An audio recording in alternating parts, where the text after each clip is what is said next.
Hello there, Bob with Odin's Lock.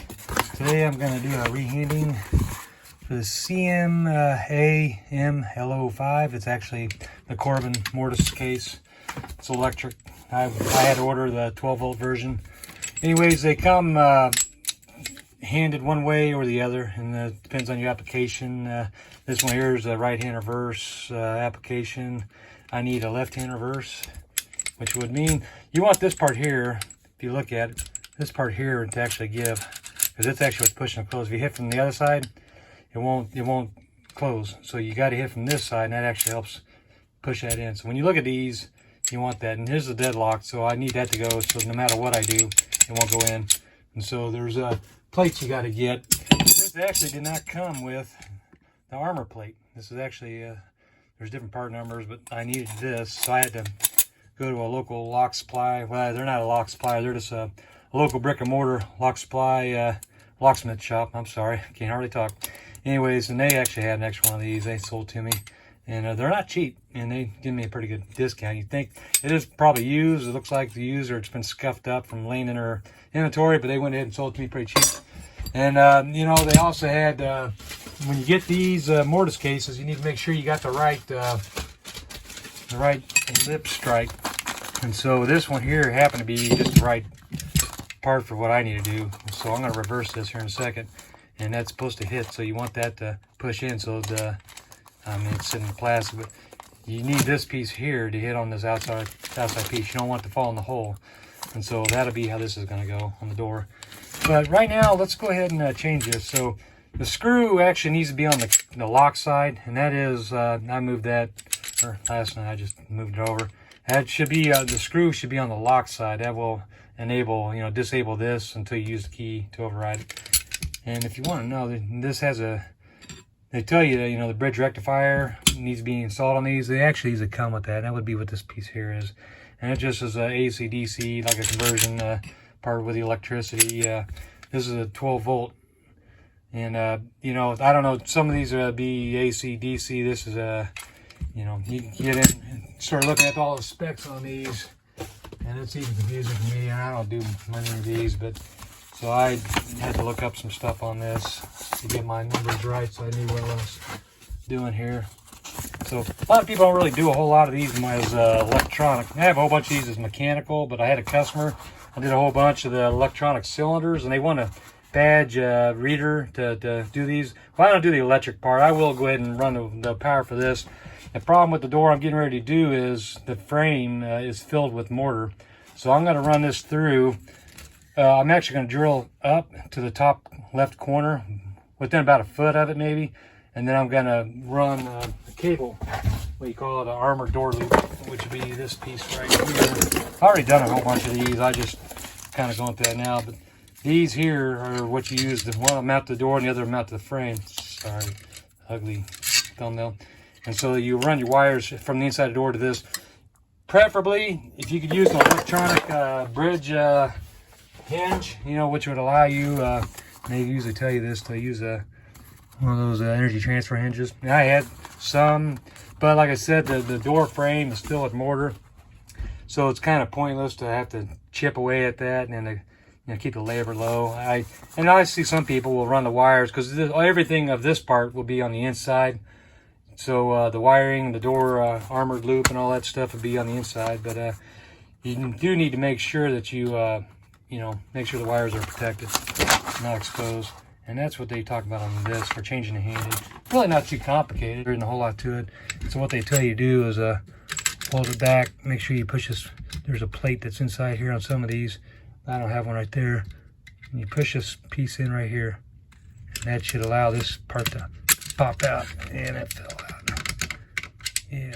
Yeah, there's a plate that goes in there. But that's, let me see here. Oh yeah, that's what there is a part right there that you gotta pull out. That will allow that to, hey, it's on the back side. Here, let me try it again. So you'll find some of these, you gotta feed that out. There he goes. And then you spin it on around. And you almost gotta feed this piece here in. And that's what I was kind of having a hard time doing a minute ago. So once you get it in, actually I need to go the other way, don't I? Yeah, that's right. Right there. So, I think I actually had it right the first time, didn't I? Yep, anyways, you'll have to feed that in, and there you go, that's that. Make sure this here's popped back out. But that's how you actually do that. So this is painted correctly now. I think it was to begin with. I just wanted to show you how that popped out. So that, and I have this as fail secure. You can get these fail safe, fail secure. They want this to where the power goes out, it still stays locked. And this does, you know. It will move until you do this, and then once you push that in, it won't do it. And this here pops out. When you do the cover plate, it does protect that, keep that from popping out. So if that's pushed in, then that won't go in. Otherwise it does go in. And that's just to keep it from someone trying to run something in here and try to push it back. If that's in, they can't do it. And so that's that. Command access, you know, they make all kinds of different hardware. You can buy Schlage that has these. Corbin has their own. This is actually the Corbin chassis. Command access, just put their sticker on there. It looks like to me, because when you look at the Corbin website, it's exactly how the Corbins are. So that will be how the door closes, just like that. And so that hits that. And so that'll go on there. And I have a blank just in case, you know, it's good to have these. That would actually just be a blank, but you can pop a hole in there and just, however you want to do it, just transfer your holes back to that. However you need to do it. Just drill you a couple big holes and use a file or something to get your corners. In case you have a weird door that doesn't line up right or something, there's ways you can modify it. But anyways, that's all I really want to talk about with this. And, you know, I have a security wire I keep. So I think 14.3 is what it is. Some of this stuff. What is this? I don't do a whole lot of this kind of stuff. I don't like running wire. And in my locality, they kind of get touchy about who's allowed to run wire. 18 gauge. But this should be 14.3, I believe is what it is. But it's 3 wire. And let me see if I can find a spot here. Yeah. Should be a red, or yeah, it's a, yeah, I think white, black, and green is what it is. No, it's actually, there's a white one in there and then a red and black. But yeah, that's wire's not cheap. You're trying to find that in just like a 20-foot roll, it's almost hard to find. They usually do a 50-foot, 100-foot, 200-foot, but you know, at Lowe's, or the Lowe's didn't have any in stock, but Home Depot had that right there where you was able to buy it by the foot. And it wasn't too bad by the foot, but I don't need a whole roll of it. I'll get it as I need it. I'm getting to where I don't really need any more extra inventory to deal with. And with this comes the trim, you know, and I put a screenshot somewhere what I'm actually replacing. But these here will go in that, and then these are what goes inside. These will ride in. See, that'll go like that. So mount the piece inside there. Which actually is in the other piece of plastic I don't have right on me. Let me see here. Yeah, I got the other piece right there.